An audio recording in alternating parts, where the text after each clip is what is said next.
സന്ദേശമുണർന്നാൽ ഒരു ഭവനത്തിൽ അഗ്നിമഴ പെയ്തിടും. പരിശുദ്ധാത്മാവേ കൃപ ചൊരിയണമേ, പരിശുദ്ധാത്മാവേ ശക്തി പകരണമേ. ഓരോരുത്തർക്കും പ്രാർത്ഥിക്കാൻ വ്യത്യസ്തമായ ശൈലികളായിരിക്കും ഉള്ളത്. ഇപ്പം ഇത്രയും പേര് ഇവിടെ ഇരിക്കുന്നുണ്ടെങ്കിൽ ഓരോരുത്തരുടെയും പ്രാർത്ഥനാ ശൈലി വ്യത്യസ്തമായിരിക്കും. നമ്മൾ വളർന്നു വന്ന ജീവിത പശ്ചാത്തലം അനുസരിച്ച് അത് വ്യത്യസ്തമായിരിക്കും.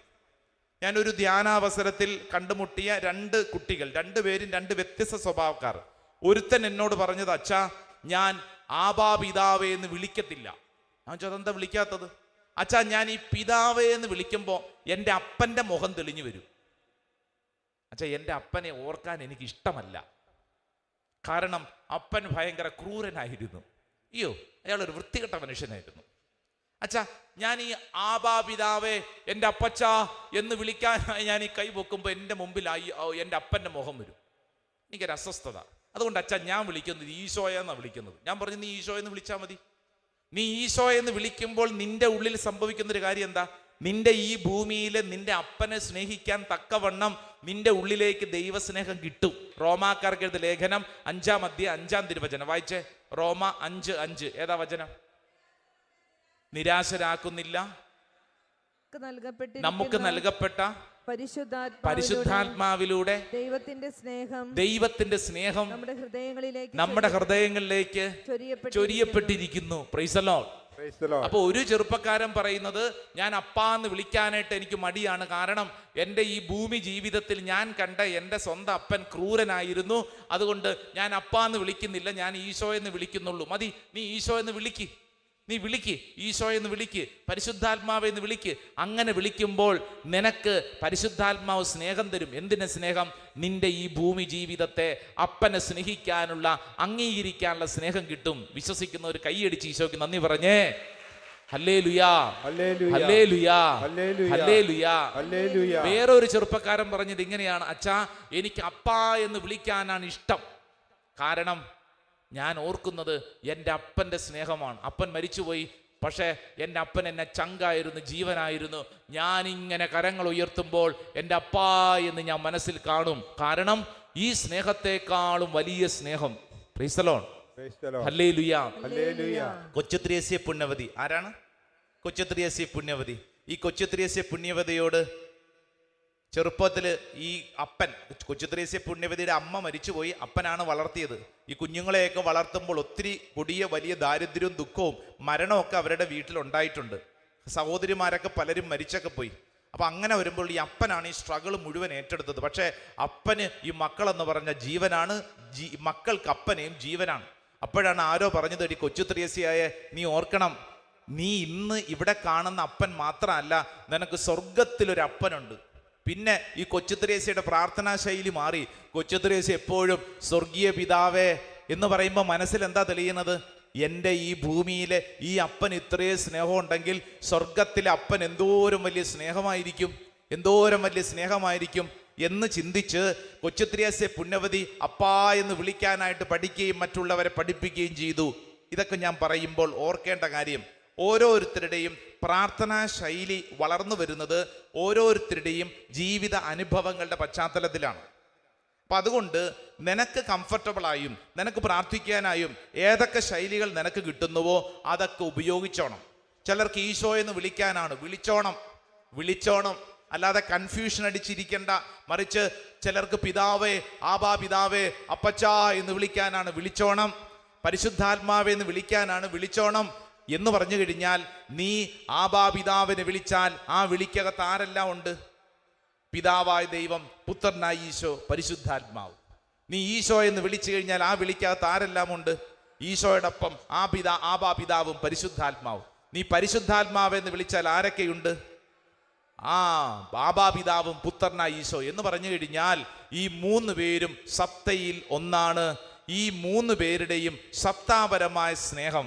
ശ്രദ്ധി പറഞ്ഞേ ഹല്ലേലൂയാ, ഹല്ലേലൂയാ. 2 കരങ്ങൾ ഉയർത്തി വിളിച്ച് ആബാ പിതാവേ, ആബാ പിതാവേ, യേശുവേ, യേശുവേ, പരിശുദ്ധാത്മാവേ, പരിശുദ്ധാത്മാവേ, പരിശുദ്ധാത്മാവേ, പരിശുദ്ധാത്മാവേ, പരിശുദ്ധാത്മാവേ, പരിശുദ്ധാത്മാവേ. ഹല്ലേലൂയാ, ഹല്ലേലൂയാ, ഹല്ലേലൂയാ, ഹല്ലേലൂയാ, ഹല്ലേലൂയാ. ഹല്ലേലൂയാ. കൈതാത്തിക്കേ. ഇതൊക്കെ പറഞ്ഞുകൊണ്ടിരിക്കുമ്പോൾ ചിലരുടെ തലയ്ക്കകത്ത് പുകച്ചിലാണ്. കാരണം 3 1 1 3 ഇതെന്നതാണ്? പിടികിട്ടുന്നില്ല, പിടികിട്ടത്തില്ല. അതല്ലേ കത്തോലിക്ക സഭ പരിശുദ്ധ ത്രിത്വം എന്ന് പറയുന്നത്. എന്താണെന്നാ പറയുന്നത്? ഇത് വലിയ ഒരു രഹസ്യമാണെന്ന്. It is a divine mystery. നമ്മുടെ ബുദ്ധിക്ക് മനസ്സിലാക്കാൻ പറ്റില്ല. ബുദ്ധിക്കൊണ്ട് മനസ്സിലാക്കിയ പിന്നെ അതിനെ രഹസ്യമെന്ന് വിളിക്കണോ? വേണോ? വേണ്ട. ഇത് ദിവ്യമായ രഹസ്യമാണ്. അങ്ങനെ ചില ദിവ്യമായ രഹസ്യങ്ങൾ തിരുസഭയിൽ നമുക്കുണ്ട്. നിങ്ങൾക്കറിയാവുന്ന വേറെ ഏതെങ്കിലും ഒരു ദിവ്യമായ രഹസ്യം പറഞ്ഞ കേൾക്കട്ടെ. ഒന്ന് ട്രിനിറ്റി, പിതാവ്, പുത്രൻ, പരിശുദ്ധാത്മാവ്. ഇത് ഒരു ദിവ്യ രഹസ്യം. വേറെ ഏതെങ്കിലും രഹസ്യം അറിയാവുന്നത് പറഞ്ഞേ.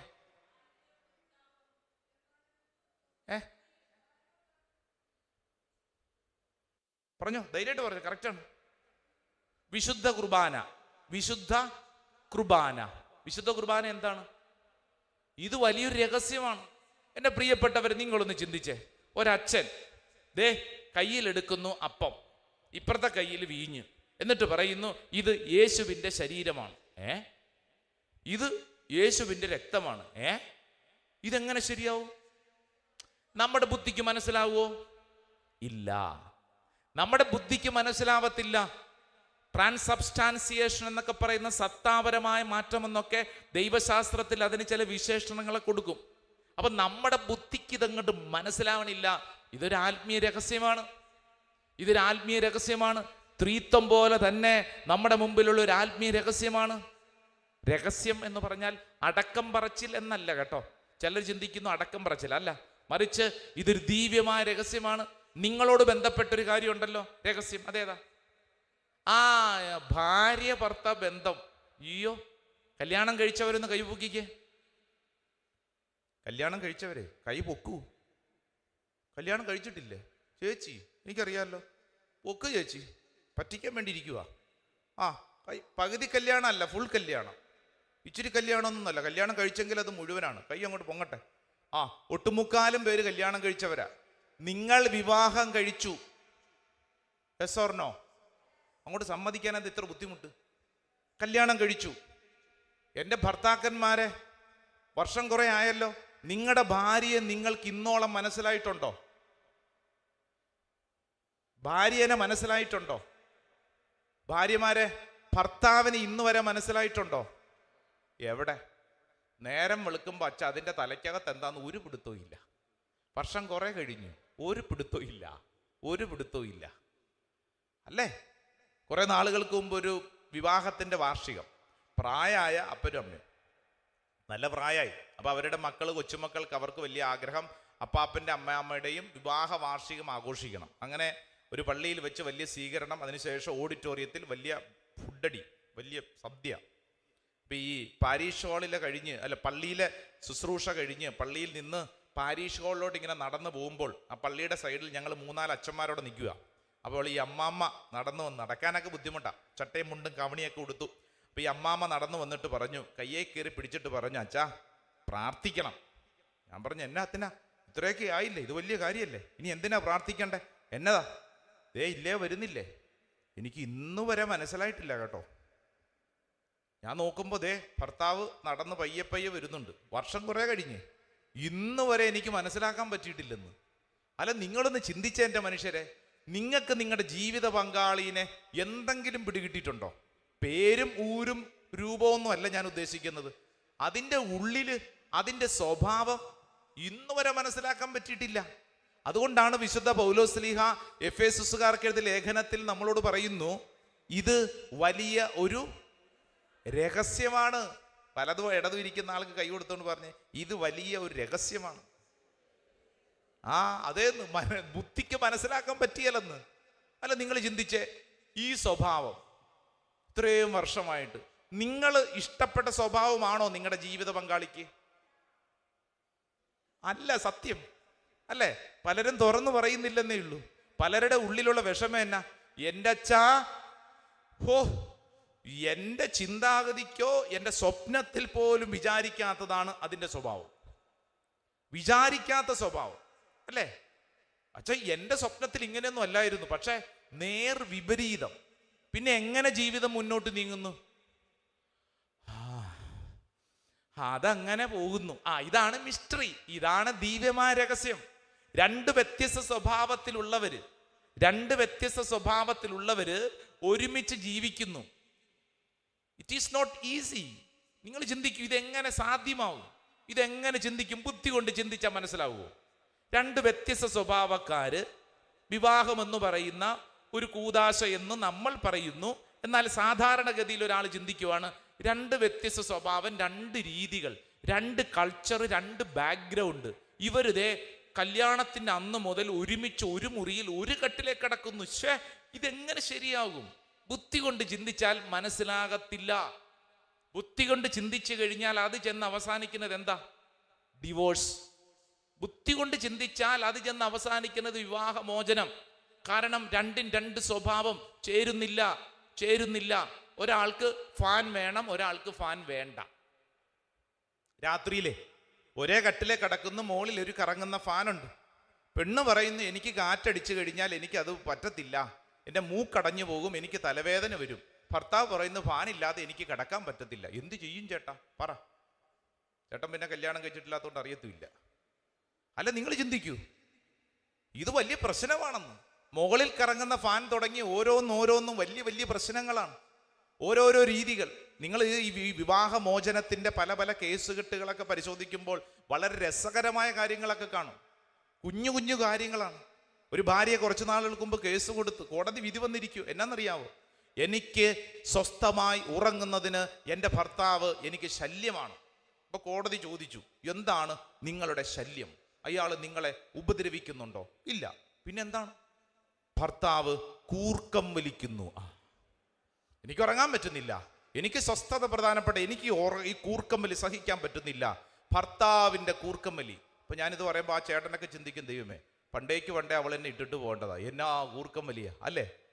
അല്ലെന്ന് ഈ ഭാര്യ അവള് പറഞ്ഞു, എൻ്റെ സ്വസ്ഥമായ ജീവിതം എൻ്റെ അവകാശമാണ്. ഇന്നത്തെ ഒരു ട്രെൻഡാണ് ഇതൊക്കെ. നമ്മൾ പറയുമ്പോഴത്തേക്ക് ഈ പള്ളിയിലിരുന്ന് ഈ ശുശ്രൂഷയിലൊക്കെ പങ്കെടുക്കുന്നവർക്ക് ഇച്ചിരിയെങ്കിലും മനസ്സിലാവും. എന്നാൽ നിങ്ങൾ ഇത് നിങ്ങളുടെ വീട്ടിൽ പോയി നിങ്ങളുടെ മക്കളോട് പറഞ്ഞു കഴിഞ്ഞാൽ, എനിക്ക് വേണ്ട, എനിക്ക് അങ്ങനത്തെ ഒരാളെ വേണ്ട, എൻ്റെ സ്വഭാവത്തിനും എൻ്റെ രീതികൾക്കും ഇണങ്ങാത്ത ഒരാളെ എനിക്ക് വേണ്ട. അതാണ് ജെൻസികൾ പറയുന്നത്. ആര് പറയുന്നത്? ജാൻസി അല്ല, ജെൻസി. ഇങ്ങോട്ട് നോക്കൂ, അതാണ് ഇന്നത്തെ തലമുറകൾ പറയുന്നത്. അവർക്കിത് വേണ്ടെന്ന്. എനിക്ക് ഇഷ്ടമില്ലാത്ത ആളുടെ കൂടെ ഞാൻ എന്തിന് എൻ്റെ ജീവിതം കളയണം? എനിക്കിഷ്ടമല്ലാത്ത ഒരാളുടെ കൂടെ ഞാൻ എന്തിന് ജീവിക്കണം? എനിക്കിഷ്ടമല്ലാത്ത ഒരാളുടെ കൂടെ ഞാൻ എന്തിനു കിടക്കണം? അയാളുടെ മണം, അയാളുടെ സ്വഭാവം, അയാളുടെ സംസാരം, ഇതൊക്കെ ഞാൻ എന്തിനു സഹിക്കണം? കഴിഞ്ഞ നാൾ പ്രാർത്ഥിക്കാൻ വന്നൊരു ചേച്ചി എന്നോട് പറഞ്ഞത്, എൻ്റെ അച്ഛ മുറുക്കി തുപ്പി, ഭർത്താവെ മുറുക്കി തുപ്പി, എൻ്റെ അച്ഛ ഛർദ്ദിക്കാൻ വരും, മണം. അച്ഛാ, അയാൾക്കൊന്നും മര്യാദയ്ക്കൊന്നും വാകഴി, ഇതൊന്നും നിർത്തിക്കൂടെ? പുകവലിയുടെ മണം, ഇതൊക്കെ ഞാനല്ല അച്ഛാ സഹിക്കുന്നത്, ഒറ്റയ്ക്കല്ലല്ലോ, കൂടെ കിടക്കുമല്ലേ. ഈ മണം ഒരു വല്ലാത്ത മണം അച്ഛാ, വല്ലാത്ത മണം. മുറുക്കി തുപ്പിയതും ബീഡി വലിച്ചതിൻ്റെ മണം സഹിച്ചുകൊണ്ട് കിടക്കുക എന്നുള്ളത് വലിയ ബുദ്ധിമുട്ടാച്ചാ, വലിയ ബുദ്ധിമുട്ട്. ഞാനിതൊക്കെ പറയുമ്പോഴത്തേക്ക് നമ്മൾ ചിന്തിക്കേണ്ട ഒരു ആത്മാർത്ഥമായ കാര്യം, കുടുംബത്തിൻ്റെ ഈ നിങ്ങളുടെ കുടുംബജീവിതത്തിൻ്റെ കിടപ്പുമുറി, ഒട്ടുമുക്കാലും പ്രശ്നങ്ങൾ തുടങ്ങുന്ന എവിടുന്നാ? നിങ്ങൾ ചിന്തിച്ചു, എവിടുന്നാ തുടങ്ങുന്നത്? സ്വീകരണമുറി എന്നല്ല, അടുക്കളയെന്നും അല്ല. നിങ്ങളിത് കൃത്യമായിട്ട് പഠിച്ചോ. ഫാമിലി പ്രോബ്ലംസ് നിങ്ങൾ അനലൈസ് ചെയ്യുന്നുണ്ടെങ്കിൽ, ഭാര്യ ഭർത്താക്കന്മാരുടെ പ്രശ്നങ്ങൾ അനലൈസ് ചെയ്യുന്നുണ്ടെങ്കിൽ, റൂട്ട് ചെന്ന് ചേരുന്നത് നിങ്ങളുടെ കിടപ്പുമുറി, നിങ്ങളുടെ കട്ടിൽ, അവിടുന്നാ. നിങ്ങൾ ഏത് പ്രശ്നം എടുത്ത് പരിശോധിച്ചോ. പിന്നെ അവര് കൗൺസിലിങ്ങിനൊക്കെ വരുമ്പോൾ പറയുന്ന കാര്യങ്ങൾ വേറെ കാര്യങ്ങൾ, എനിക്കത് ഇഷ്ടപ്പെട്ടില്ല, ഇങ്ങനെയല്ലായിരുന്നു, അങ്ങനെയല്ല, അതൊക്കെ വേറെ കാര്യം. അമ്മായിയമ്മ ശരിയല്ല, അമ്മായിയപ്പൻ ശരിയല്ല, അവിടെ ശരിയായില്ല, ഇവിടെ ശരിയായില്ല, സ്ത്രീധനം വാങ്ങിയപ്പോൾ ഇതൊന്നും അല്ല. ഇതിന്റെ റൂട്ട് ചെല്ലുന്നത് അവിടെയാ. ഇതാണ് ദിവ്യമായ രഹസ്യം. പൗലോസ് ശ്ലീഹ അതുകൊണ്ടാ പഠിപ്പിച്ചിരിക്കുന്നത്. എന്ത്? വിവാഹ ജീവിതം എന്ന് പറയുന്നത് ഒരു വലിയ രഹസ്യമാണ്. ഹല്ലേലൂയാ, ഹല്ലേലൂയ, ഹല്ലേലൂയാ. ഹല്ലേലൂയ. ഞങ്ങളുടെ ഇടവകപ്പള്ളിയിൽ വിവാഹത്തിന്റെ അന്ന് ഒരുത്തന്റെ കല്യാണത്തിന്റെ അന്ന് ഈ ശുശ്രൂഷികൾ വായിക്കുന്ന വചനഭാഗമാണ് ഞാൻ ഈ പറഞ്ഞത്. ഇത് വലിയ ഒരു രഹസ്യമാണ്. ശുശ്രൂഷി വായിച്ചത് ഇങ്ങനെയാണ്: അവന് വിട്ടുപോയി, ഇത് വലിയ ഒരു രസമാണെന്നാ വായിച്ചത്. വിവാഹ ജീവിതം ഇത് വലിയൊരു രസമാണ്. ചിലർക്ക് രസമാണ്, എന്നാൽ ഇതൊരു ഡിവൈൻ മിസ്റ്ററിയാണ്. ത്രിത്വൈക ദൈവത്തെ നീ മനസ്സിലാക്കാൻ കഷ്ടപ്പെടുന്നത് പോലെ തന്നെ നീ മനസ്സിലാക്കാൻ ആഗ്രഹിക്കേണ്ട, അംഗീകരിക്കേണ്ട ഒരു കാര്യത്തെ ഏതാണ്? ഇത് വലിയൊരു രഹസ്യമാണ്, ഡിവൈൻ മിസ്റ്ററി. എൻ്റെ ബുദ്ധിക്ക് മനസ്സിലാവത്തില്ല. നമ്മുടെ ബുദ്ധിക്ക് മനസ്സിലാകാത്ത കാര്യങ്ങളെ നിഷേധിക്കുകയല്ല വേണ്ടത്, മറിച്ച് എന്ത് ചെയ്യണം? അവയ്ക്ക് മുമ്പിൽ കരങ്ങൾ കൂപ്പി പ്രാർത്ഥിക്കണം. Praise the Lord, hallelujah. കൈകൾ കൂപ്പി പറഞ്ഞേ: പിതാവിനും പുത്രനും പരിശുദ്ധാത്മാവിനും സ്തുതി. ഉച്ചത്തിൽ പറഞ്ഞേ: പിതാവിനും പുത്രനും പരിശുദ്ധാത്മാവിനും സ്തുതി. പിതാവിനും പുത്രനും പരിശുദ്ധാത്മാവിനും സ്തുതി. അടുത്തിരിക്കുന്ന ആൾക്കൊന്ന് കൈ കൊടുത്തോണ്ട് പറഞ്ഞേ: പിതാവിനും പുത്രനും പരിശുദ്ധാത്മാവിനും സ്തുതി. Hallelujah, hallelujah, hallelujah, hallelujah, hallelujah. ഒരു ദൈവശാസ്ത്രപരമായ ബുദ്ധിക്ക് മനസ്സിലാകാത്ത ഒരു വലിയ രഹസ്യമാണെന്ന് പറഞ്ഞ് മാറ്റിവെക്കുക മാത്രമല്ല, ഇത് ഒരു ജീവിത ശൈലിയാണ്. ത്രിത്വം നമ്മുടെ മുമ്പിൽ അവതരിപ്പിക്കുന്നത് ഒരു ജീവിത ശൈലിയാണ്, സ്നേഹത്തിന്റെ ജീവിത ശൈലി. Praise the Lord, praise the Lord, hallelujah, hallelujah. എന്തിന്റെ ജീവിത ശൈലി? സ്നേഹത്തിന്റെ ജീവിത ശൈലി. പരസ്പരം മൂന്നുപേരും നൽകുന്ന സ്നേഹം ജീവിതത്തിൽ അനുഭവിക്കാനുള്ള വലിയൊരു ജീവിത സ്നേഹത്തിന്റെ ശൈലി. ആമേൻ, ആമേൻ, ആമേൻ, ആമേൻ, ആമേൻ.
രണ്ടു കരങ്ങൾ സ്വർഗത്തിലേക്ക് ഉയർത്തിപ്പിടിച്ചു ആരാധന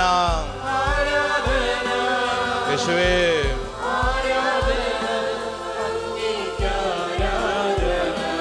ചേർന്ന് ചേർന്ന് ആമേൻ.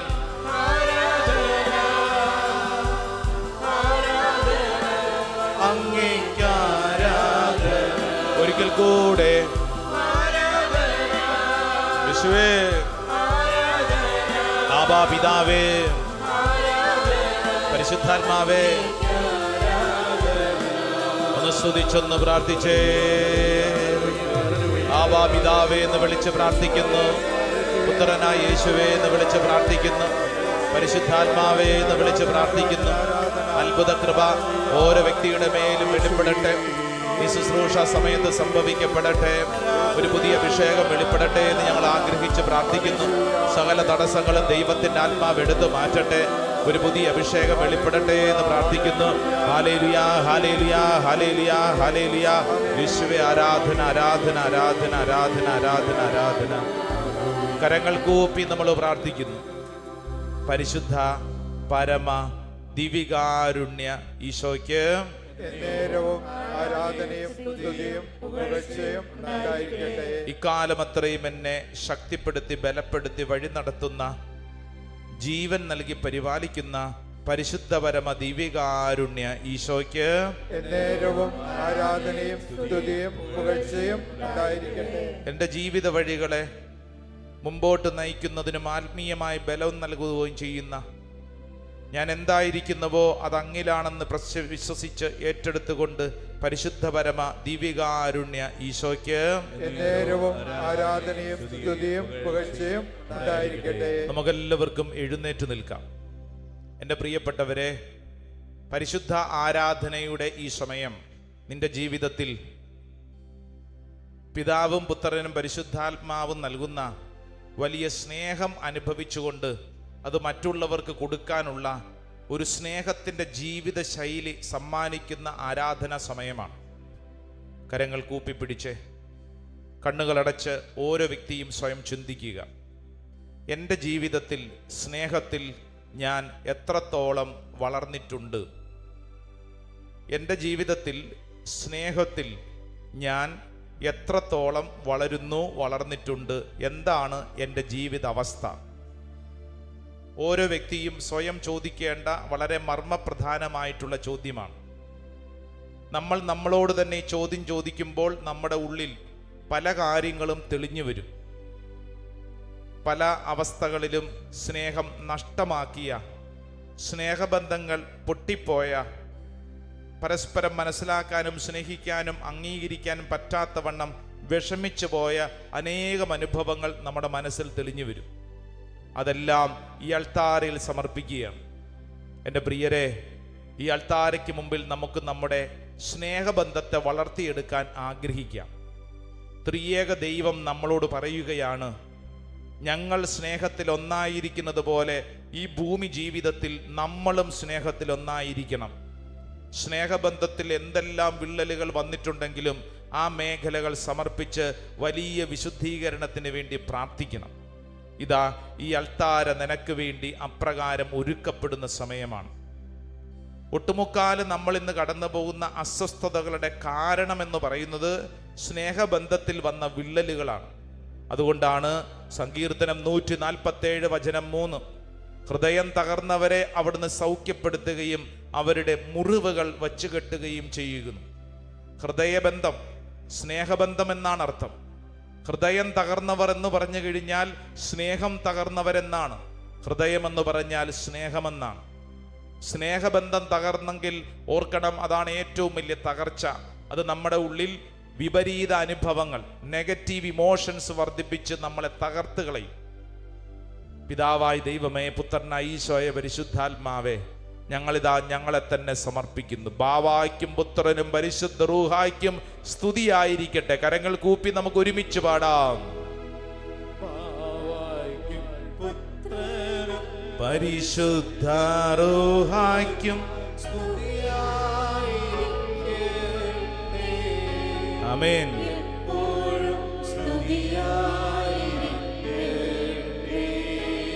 ചേർന്ന് പാടിക്കേ.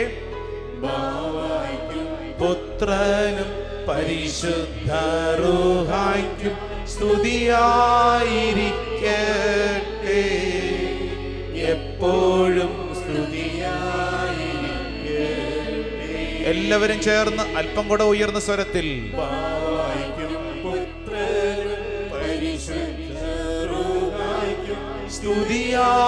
സ്തുതിയായിരിക്കട്ടെ,